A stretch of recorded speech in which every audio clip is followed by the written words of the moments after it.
we are all early in making a bet on the platform. That was us. We said we want to be the obvious choice for some segment of customer out there. On HubSpot, that was a way to distinguish ourselves. Let's double down here. Let's keep pushing. On today's episode of the Built Happily podcast, we have co-founder of Arrows, Daniel Zarick. Daniel shares with us the story of building Arrows from the ground up, their decision to go full bore into the HubSpot ecosystem, gives us his insights into where the HubSpot app marketplace is heading, and talks about the future of the Arrows product, which, by the way, 2 brand new products at the time of this recording.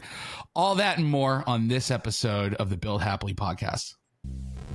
This is the Built Happily podcast, where we dive into building apps, companies, and relationships in the HubSpot ecosystem.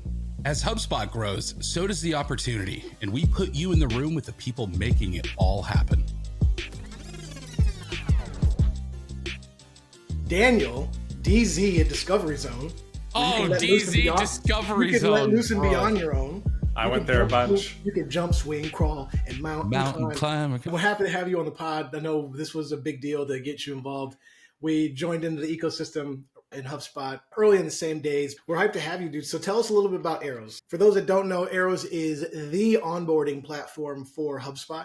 It is a HubSpot Ventures company. You guys got some cash from HubSpot, which is dope because you're doing that happened for us at the same time. At the same time, Happily and Arrows, we're like, hey, we're going to get it. Are you guys going to get it? We get it. We got it. Yeah, we good. So it's super fun, man. But tell me about how Arrows came to be. We use it. We're excited. You got some stuff coming out. How did this come out, and why are you pointing at so many people? We've been an onboarding tool on HubSpot for 2.5 years. And then this week we launched sales rooms and client portals. So we're expanding into other parts of the customer journey on either ends of the onboarding kind of part of the customer journey. We were an app that didn't have a HubSpot integration at all, didn't have any CRM integration when Benedict and I started. We were just an onboarding platform on its own island. We always knew that as we were building that. We were talking to people, early access customers, and we're like, we need to make it easier to start the onboarding process. We should connect to Salesforce and HubSpot. Like the deal goes to close one. Let's connect and suck data out of those systems into Arrows. Like we were data extractive as integrations were. I think Happily and Arrows are pretty unique. Not as unique now, but 2 years ago, we were very different than most app integrations on CRM platforms, right? Most CRM integrations with companies are data extractive. We rip shit out of the CRM, we pull it into our platform and let you do stuff with it. But then you're building new reporting and automations and all that. And we were doing the same thing. So we were like, let's pull that data from the CRM into Arrows, and then we'll have to configure automations here, when to kick it off. But then we started feeling like nobody really wanted to jump over to Arrows. They didn't want to learn a new tool, a new inbox, a new thing to learn. And also none of our workflow or data was going back into the CRM. So the RevOps team or whoever was like, now we have this like new data silo from this 2-person, 4-person team. Do we even know that they're going to be around? Either way, it created a lot of distrust. And so we had this like team light bulb moment where we said, if we were building everything from scratch today, how would we do it? And we said it would be a CRM-native, CRM-First product where your team could live and run and do everything out of the CRM. We'll build it as a separate product in the back end. We're independent and defensible in that way. But for the user experience, it needed to meet the customers where they were, which is I'm on a deal or a ticket. I want to kick off onboarding, click a button, it kicks it off. And then all the data and process and everything after that is in the CRM.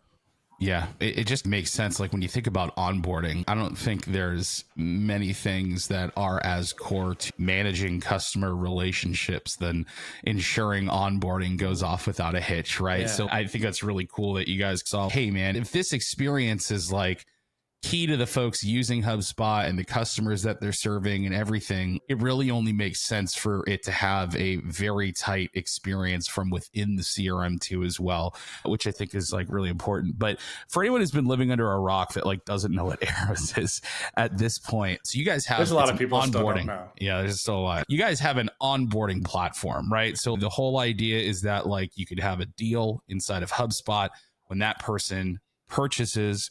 You can enroll them into this onboarding plan that has a bunch of different ways that those folks can interact with it, right? Like I'm going back to my days of doing HubSpot or onboarding right now and remembering how we were like onboarding people out of base camp. And that was just like a complete joke. And then never mind the HubSpot projects tool, which was a nightmare in itself. But what's really neat about it is that it's a really cool tool that has all the different steps and sort of interaction points and like ways to communicate around a specific guided action plan for a customer to onboard on whatever it is that you sell. So if you haven't checked it out already, go check it out right now. If your company does any sort of flavor of onboarding, what I want to hear from you, Daniel, is bring us back to even like before the HubSpot integration.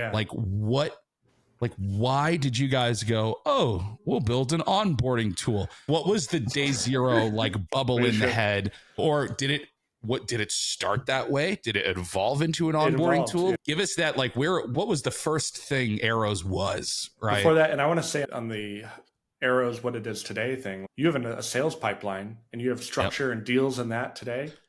You should have a pipeline for onboarding. That might be in deals, might be in tickets, might be in custom objects. That's the part that we help people set up. But how do you power that pipeline? And then what do customers receive on the other end of it? That's what we're giving with Arrows. So it's one thing to just have a record where you can go, oh, I had a meeting with someone to tell them to do stuff. It's a whole different thing when you actually have that thing that drives the doing stuff on the other end that also serves as this really cool collaboration tool, right?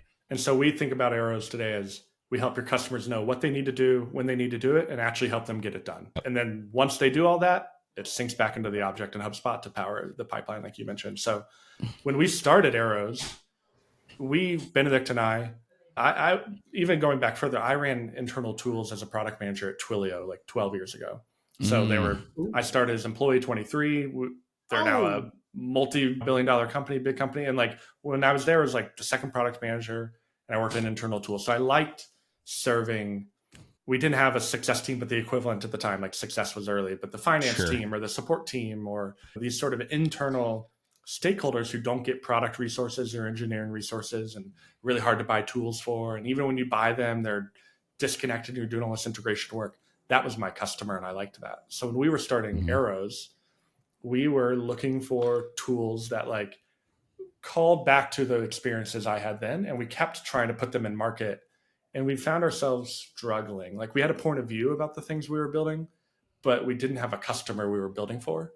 Sure. And so we were like, we need to change something. And so we actually decided to pick a customer and we said, let's pick customer success teams. We like them. We have a shared worldview. We're very relationship driven versus like numbers driven. We wanted to have a team that was underserved by product and engineering teams, underserved in the market by products, and where they had like a real impact on the business. Like you could point to the numbers that they contribute to. Onboarding is important, retention is important, churn is important. And so we said, let's go build for them. And we started researching what happens with these teams. And we did that by showing up and going, walk me through everything that happens from the moment you discover a new customer exists. Dax just closed a customer.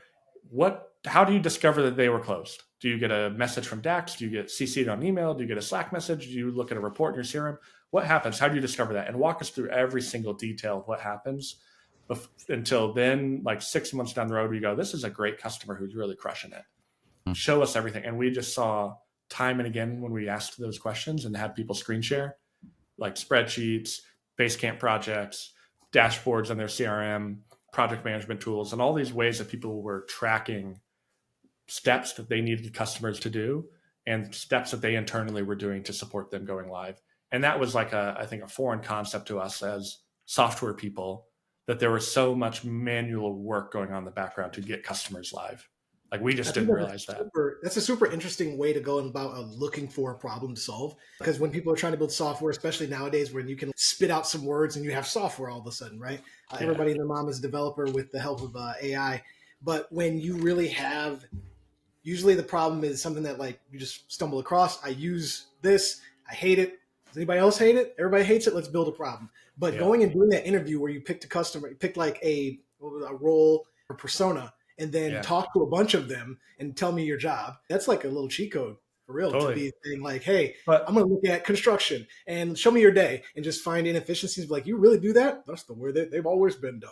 And then boom, you have an opportunity to build something huge. So I think that's a really interesting backstory of I think how the it started. thing, I totally agree. And it's like a thing I would do timing. If you killed arrows today and I had to start over tomorrow, I would do that same sort of process again. The thing that we've learned in that time, though, and that brought us to the middle point between that and then what arrows is today on HubSpot, the middle point is we built the better spreadsheet project management tool for onboarding. Like we built the consolidated tool, but that tool was still disconnected from their broader workflow.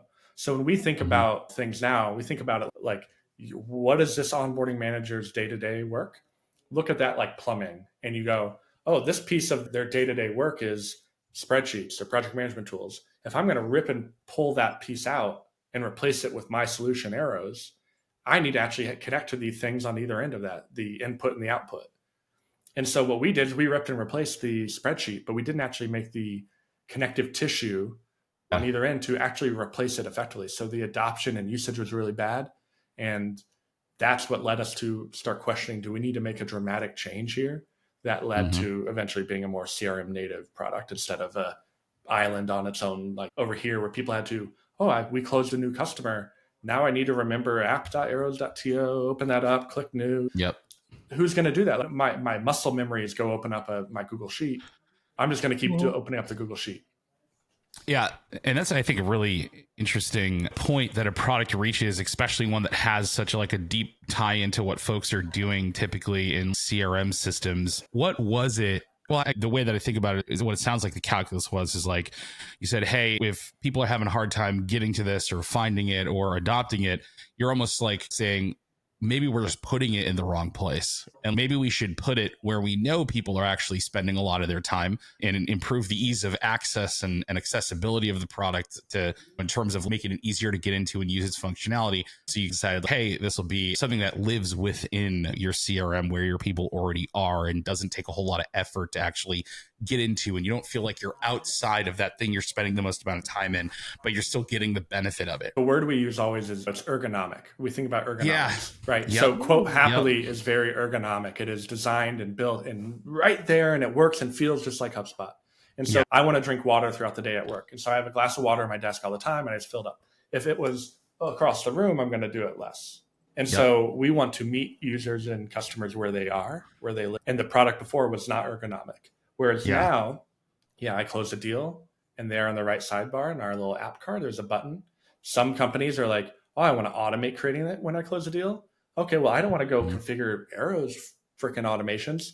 I use HubSpot workflows. All right, let's get a HubSpot workflow for creating the plan. Oh, I want XYZ. Like Arrows fails when you don't create the onboarding plan and when you don't send it to a customer. So each of those things, we're like, how do we make them as easy as possible? And there's room to improve. We have tons of room to improve, but we keep thinking about how do you make those easier? Yeah. And you said, and it's funny, I've been having a similar conversation with a lot of other app partners lately in that you see some app partners like us go full tilt into HubSpot in that like you can't even use our products outside of HubSpot, right? Arrows is something you can, if I was hearing you can use independently of HubSpot. However, the main focus is using it within HubSpot. But I think you also said that you can also use it in Salesforce, right? I don't know if that's still the same. We actually don't today. have the Salesforce integration anymore, but you can. You can go to app.arrows.to and create your onboarding plan there and not associate it to an object in HubSpot. But we design the happy path as being inside HubSpot. There are certain customers who want to live out of Arrows, some want to live out of HubSpot. We enable all of them.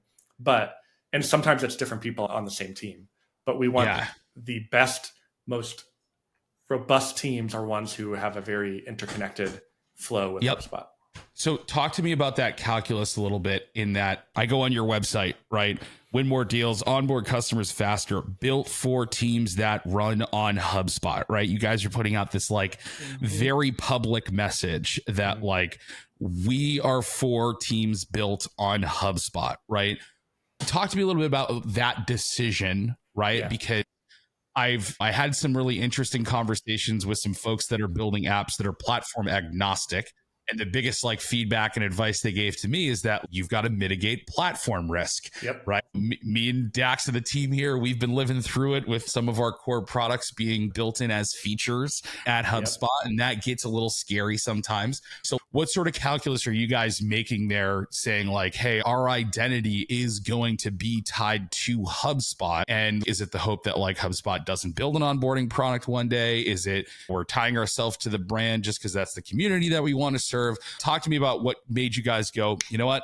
Full bore HubSpot, that's like the direction we're going to go, and we're going to very much align ourselves with users like that. Like all things, there were different parts of the strategy that happened over time. Yeah. So day one, we were like, something has to change with the product. It does not work well for customers. That's what led to this should be a product that is CRM native, that meets customers where they are, that's ergonomic, et cetera. Okay, to prove that out, we should do this full bore. We need to make the best CRM native sort of product. How should we do that? We have a HubSpot integration, a Salesforce integration. They're both data extractive. Let's pick one to go full bore on. And we're like, we're HubSpot customers. The customers that we talk to, the leads that we talk to that move quicker, buy faster, integrate faster, are HubSpot customers versus Salesforce customers. All right, if we're going to have a feedback loop that runs faster, let's go do HubSpot. So we've said, let's focus on HubSpot. We'll do that for, I don't know, 6 months to prove that this is the right product direction. Then we started building out on HubSpot, and we're like, actually, there's like a go-to-market like ecosystem lane here that we can own, because back when you all were getting off the ground too, like there's just, you look around and you go, there's not really anybody owning the space. If you look at Shopify or Sales, there's like bigger players here. In HubSpot, you go, there's 170,000 customers at the time. There's multiple product lines you can integrate with. The marketplace and the platform starting to mature a bit. We were early, but we were like, there's a lane here. And if we go spend energy on Salesforce, we're going to be lucky if we get meetings, if we get FaceTime. Whereas on HubSpot, we were showing up and people were like, oh, you all are doing something different. And we're like, okay, let's double down here. Let's keep pushing. We want to be a top 5 partner on this platform. Yeah. Can I ask both of you a question? Because I want to get both your takes on this, being folks that are building in this ecosystem for a long time now. You had mentioned something interesting about, I'm like, hey, there's actually not a lot of people in this space, right? Yeah. Like you're clearly seeing that, hey, no one's building the onboarding platform for HubSpot. Like we can be the ones that go in and fill that gap, right? And sure, you're starting to see a lot more app developers come around. There are a lot more like smaller shops that are focusing on HubSpot app development, really leaning into a lot of like the utility things that you saw Hapily doing in its early days. And it is actually really interesting too, because with it being like, there's not a lot of competitors for the specific thing that you do. And we see that like for us, like no one's built the event management app on HubSpot yet. There's a couple that like interact with the marketing events tool and stuff like that. Well, actually, sorry, hold on. Justin Givens is going to get so mad at me. Justin Givens, baby. Justin. There is an event management app on HubSpot. There's only one though, like real big product that's focused on doing that. And then no one's really touched HubSpot coding yet and made that.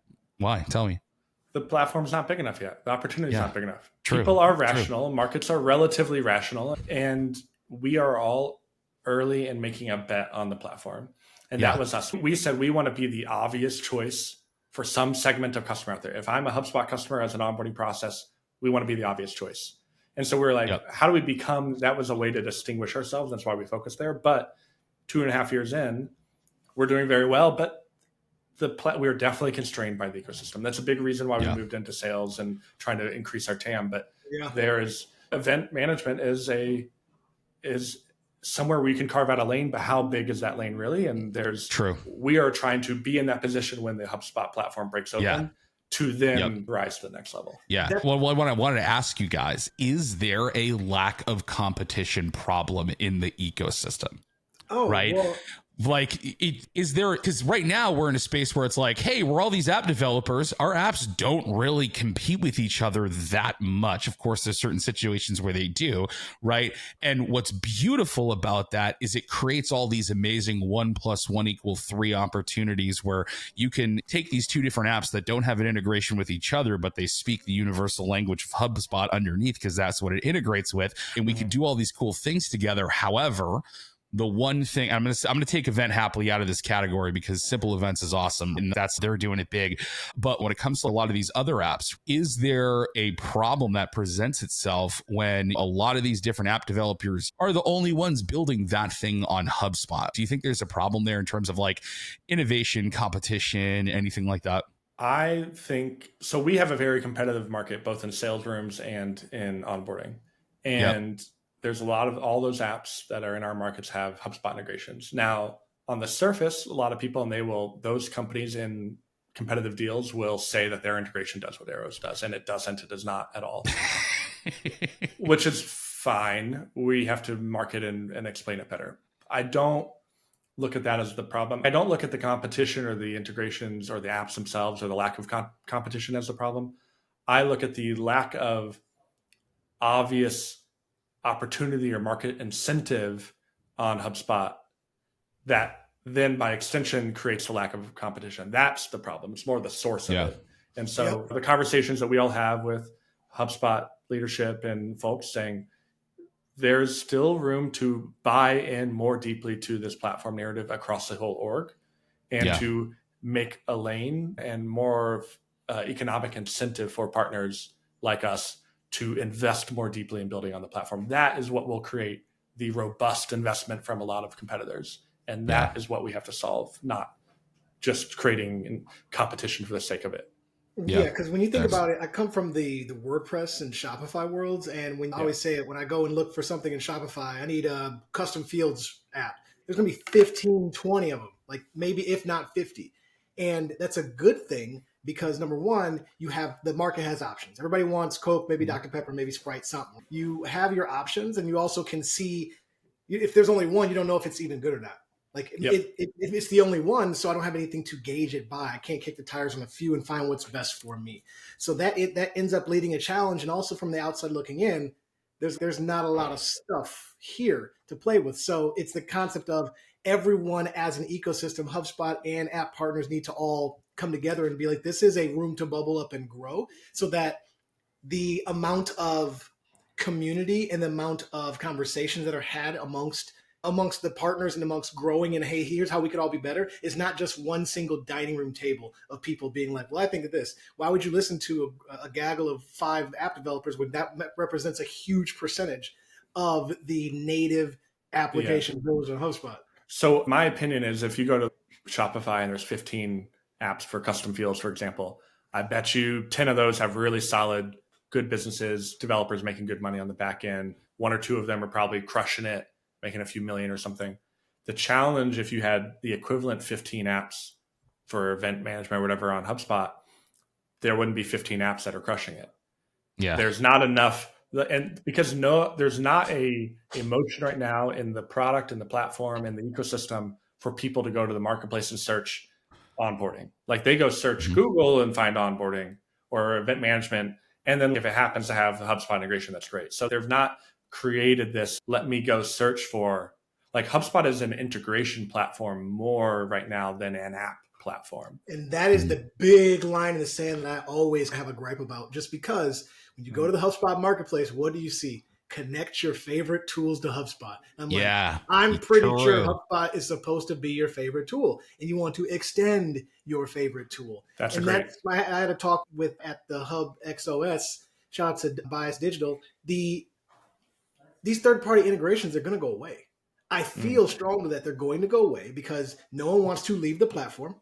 And once HubSpot gets its steam rolling about you guys don't need to leave, all the stuff that you need can be within, then why would I need to go externally and have something that happens to connect to HubSpot? But I'm still using this external thing, and I haven't really solved this problem of I want to go to one place and do my job. Exactly. Period. This is the surface area for all of my data and information and activity around my customer. Everything. This is the single pane of glass for my customer and all the stuff around it. Yeah. And all the Lego pieces that I want to add to it should be in one place where I can boom. And then again, there's a lot of things that foster growth in this. For example, if I buy arrows, who do I got to give a credit card to? You. Yeah. I want it to just be on my bill. I have HubSpot that has this and this. That's my stack. Max, we talk heavy about what's your stack on HubSpot. Well, right now it's still fragmented. And again, we're just early. I don't think that I don't think we're in the wrong place by any means. Mhm. I think it's very early. And even back in the old Alchemist days when we first started, we're like, why can't you build like a point of sale system on HubSpot? And it just be HubSpot behind the scenes. No one knows that they have HubSpot. They just have my point of sale system for vets. Boom. It happens to run on HubSpot because HubSpot has all the bells and the whistles, the automations, the reporting, this and that. And I just throw a little verticalized wrapping paper over it. And now everyone is winning, and I have a solid business that is, I can market outside of it. So I don't need to market HubSpot. I don't need to sell HubSpot. I need to sell what I'm doing, which is a solution for someone specific.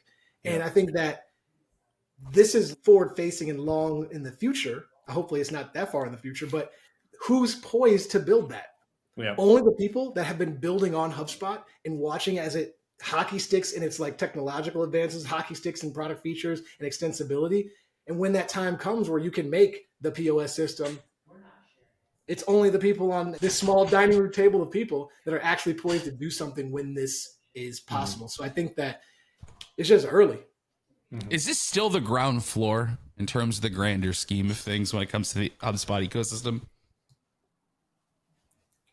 I think I feel less certain about that than I did in the past. I'm unsure. I think it's still early. That's what I know. I'm not sure. Still early. So the elevator doors were closing. Is that what you're saying? I think there's a lot of like the activity in the last 6 months, 9 months has been more than ever before, like more apps taking a HubSpot first or very HubSpot primary like approach and a much more deep integration. HubSpot's maturing and there's some stuff coming from the platform that we all know about that's pretty exciting. And the things that will happen beyond that, I think there's still a lot of questions I have around the possibilities or what lanes are going to open for the ecosystem. The stuff you just mentioned, Dax, is a question mark for me. And I think we have room to see from them what that looks like. I think you'd have to be moving right now, to Dax's point, to come in to get a good position, a good seat at the table. I think we all have seats at the table because we've been around. And in 2 years, if this all breaks open like we think it should and could, you're going to be looking for that seat at the table now. And if you're coming in 2 years from now, it's going to be harder to break. You're going to feel more like we felt with Salesforce. We're like, there's so much happening over there and everybody wants their attention that it's going to be hard to get their attention. Whereas you can still get HubSpot's attention right now. Yeah. Can we hard pivot and talk a little bit about branding? Yeah. Me and Dax have a lot of conversations around branding. Like the late night slacks we throw back and forth about names for future stuff and, how we want to position it and things like that are never ending. Arrows. Where did that come from? I have a thought in my head. I love it. Of course. It's beautiful. I'm surprised you just have it because I'm sure something else is called arrows. But it reminds me of like girl skateboards. Like you can use girl skateboards because you can't trademark the word girl. And also you can't trademark the like girl bathroom sign. So like done. And arrows is like similar into that vein. To me, when I heard it, I was like, oh, they're pointing you in the right direction. Okay, cool. Me too. Yeah. I love that. So if that's not it, then tell us what it is. I also think that it goes a little bit further on your domain name. So tell me if that's intentional because it's like arrows to what you got to get done. Well, you can't get the arrows.com. So we had to get something else. And then when we're evaluating what else to get, two felt directional. Makes right? sense. Yeah. Arrows, the name. I like names that it's like familiar with a twist, like familiar with a bit of salt on it or something. You're like, so arrows is plural. There's not many brand names that are plural, right? Like that. Yeah. That's weird. People say arrow sometimes. Most people get arrows right, but at least you hear it and you go, if we were arrow, you go, okay. That arrows hits different though. It does. And so hearing it does. It feels different. It has movement to it. It has direction to it. So I like names that are simpler, that are like more like that. And then arrows, I go looking for inspiration, and Benedict and I are both pretty big Formula One fans. And so when we were starting arrows and looking for a name, I was just digging into like Formula One and racing terms and team names and history and amongst other things I was looking at. But there was an old team called Arrows, and there were footwork arrows for a while. But I was like, ooh, Arrows, that's a good name. And actually I even have, it's funny, it's backwards probably, but that's the orange was their sponsor for a while. But this is like there's a key ring in there for the car. And I have a hat. I bought some Arrows F1 team memorabilia over the years because this is what we named after. Oh, there you go. Yeah. So crappy little. So let me ask you this. Did Arrows have another name in the running, or was it just always meant to be?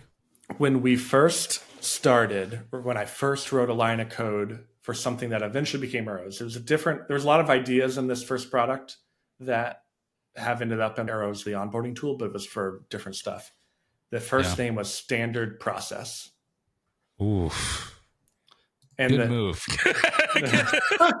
Standard Process. But that came from General Electric, Standard Oil. Those kind of old school 100-year ago, 150-year ago companies where it's like general word and then the thing we do, right? And that was like, oh, what if everybody's got processes? Let's run Standard Process. It was that sort of process management sort of tool. And then, yes, how do we embed that into a single word? Arrows is, like you said, it's directional. It's pointing towards something. It's pointing everyone in the right direction. It's telling you exactly what you have to do. It's saying, hey, go here, right? Do this thing. So I think think it really fits. Yeah. It's hard to, I think, imbue. I found it's hard to find those sort of words or names for things without, how do I say this? Getting the inspiration from somewhere weird, like Formula One team names, is where we found the word, and then finding the word that felt good, and then finding the meaning that associates it, that other people will apply to it. That's what I like, versus starting with the meaning and then finding the words that fit the meaning, because that ends up a little bit more on the nose. I think Arrows feels unique for that reason. Yeah. I couldn't think of it, name anything else. So it fits. I love the key where if I saw you had a different name, I'd be like, it's already pretty much set, I would say, set in my stone of what the name needs to be. And that to me is probably one of my favorite parts of just building stuff and building companies is, what is it going to be called? What is it going to feel like? And you'll never know. And when that's it. Is that it? No, I don't know. But when you got it. So tell me about the logo design. So it was like just basically the keyring style and then throwing that in. Did your wife do that? No, I designed it. Made our logo. Let's be real. Really? She was like, "Hey, dude," I was like, "It should be like, what does the world love? Hands down, any continent, go to another planet. What makes people smile? Ice cream. Cool. I want to make ice cream pop. Great." I'm drawing all these things and all these different logos, and I was like, "Oh, look at this one and this." And our designer Grace had some ideas, and she put that together. And my wife was looking at me like, "Okay, are you done? Take a bite out of it and make the bite the H." I was like, man, all right, fine. And then there's a logo, like just straight donut. I love it. But then you get it, and it's now I can't not have it that way. It's the thing, it's everything. It's set the whole brand kind of forward. So we'd love to hear the logo story, and I think your wife probably thought of it. No, we didn't know each other yet. We hadn't met yet when I designed it. Are you a teenager? How old are you?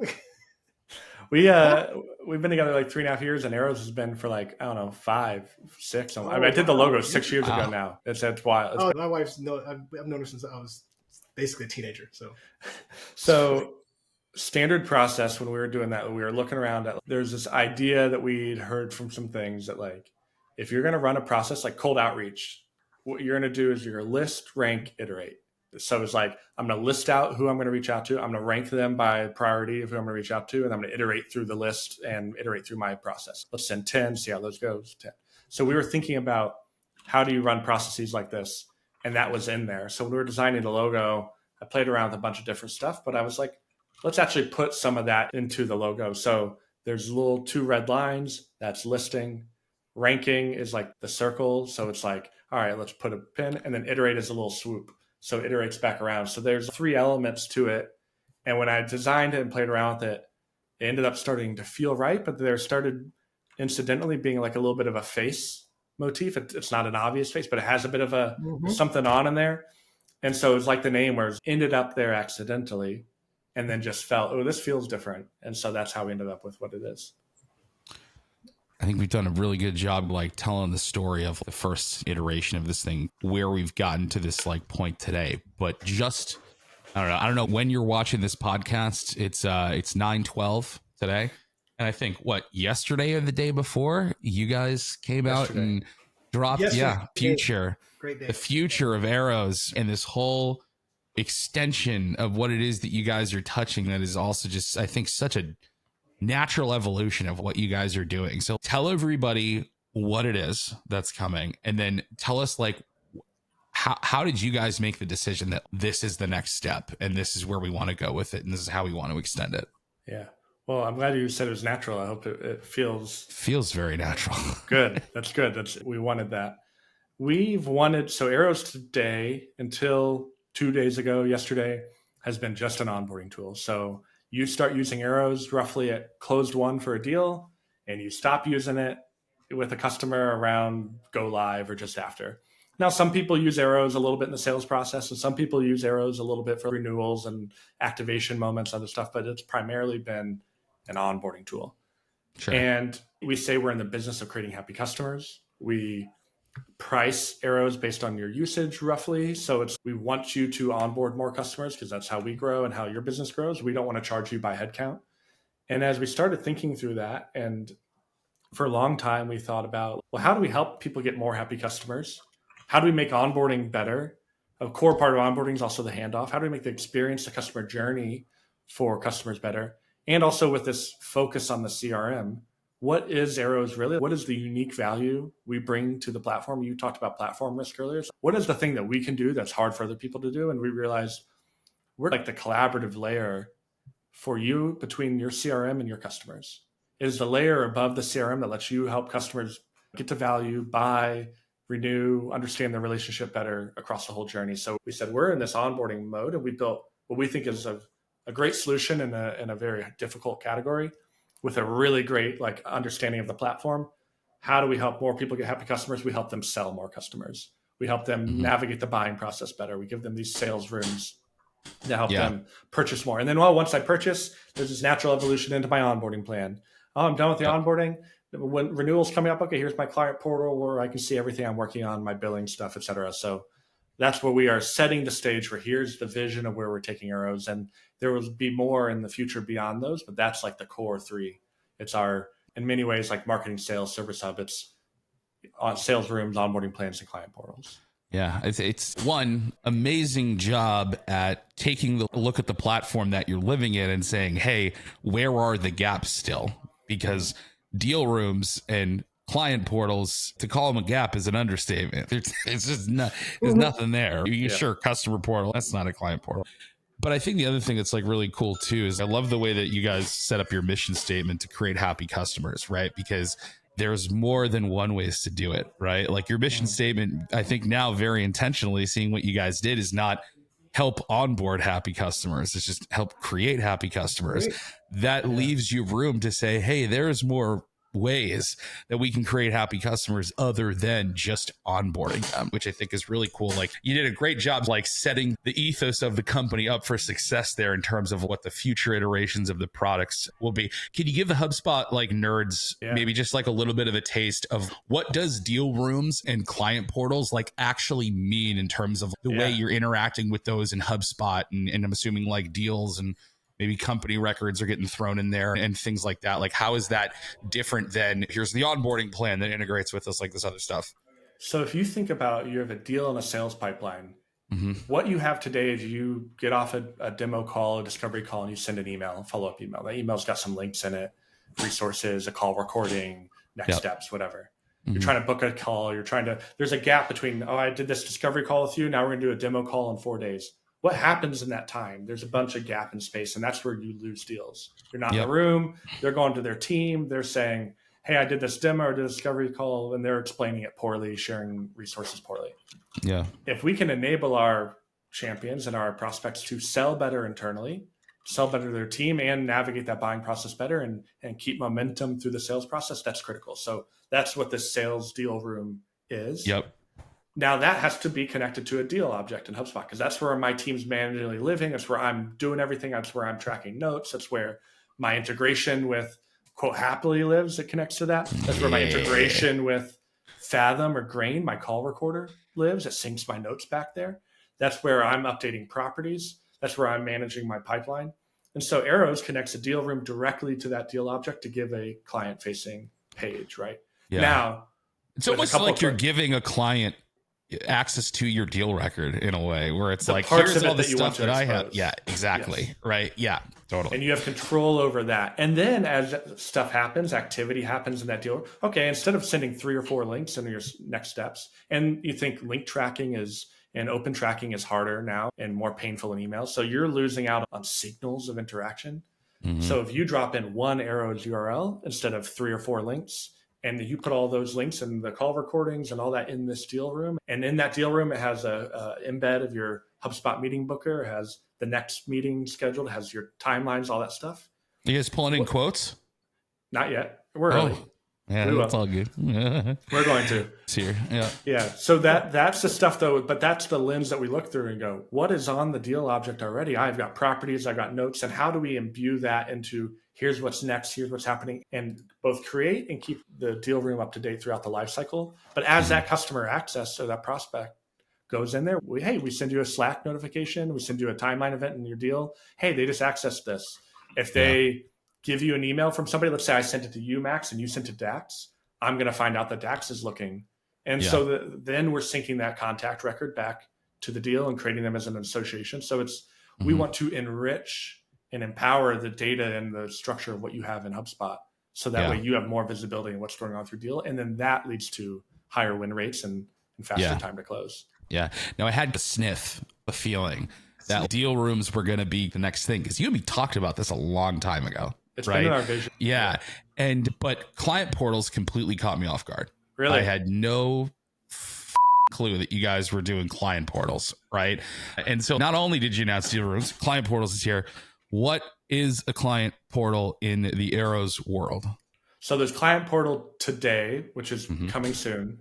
And then there's client portal in the future that we have in mind. So I'll maybe hold back on some of what we have planned, but hold back whatever you want. If you think about Arrows today as onboarding plans, and some companies, if you come in, somebody might be onboarding a school district. So they buy one subscription, but they have to onboard 20 schools. They'll get 20 different Arrows onboarding plans. Where do I go? How do I go navigate and manage all of those? And then same now, if I'm getting a sales room from you too, I might get multiple of renewals. Client portal is the place where you gather and collect all of your sales rooms and all your onboarding plans in one space. So now it's my home for my relationship with you as a company. Now, we're still deciding how that exactly connects, but if you think about your company object in HubSpot, that's where I have all these associations. That's where the client portal is going to live. Are you guys thinking of like how you can interact with a lot of that new like company health score and things like that too as well? Or that is like in the plan. So that's the stuff where you go, okay, you think about health scores, you think about tickets, you might have service objects or things like that how do we start doing what HubSpot client portal does and do that better? And then you think about, there's a lot of surface area for future stuff, I'll leave billing relationships, et cetera, that we'll get to next year. But that's the stuff where we go, this can be your home for your relationship with the customer. Even if you have an app or a site, like this can be where you consolidate a lot of other stuff. That's exciting. Major. Yeah, dude, that's the way it's all about setting yourself up to not be pigeonholed by one thing. To be like, hey, we're the onboarding platform. No, you help happy customers. You help people HubSpot happily, whatever you want to do. When you build SaaS, leave yourself open to expand because no one's a one-trick pony. And just as humans, we just want to do a lot of fun stuff. Like I'm sure I got a trillion ideas I can add in, and it's up to you to get wrangled back into what's possible. So we appreciate you sharing the story. DZ, appreciate you being here. We always ask people 3 questions before we let them dip. First question, Lisp gang. You and I share a special bond that we can't say stuff as good as most. What is the hardest word to say? Oh, God. Anything that starts with an S and it's getting older with the list because, like we, as kids, you were like, it was so in your face. And now this is who I am. I don't think about it. But then every now and then it's, do other people think about it? I don't know. It's a funny, right? Yeah. I just noticed that once you start jumping on video a bunch, you're like, damn, like my tongue doesn't do what it's supposed to do a lot of the time.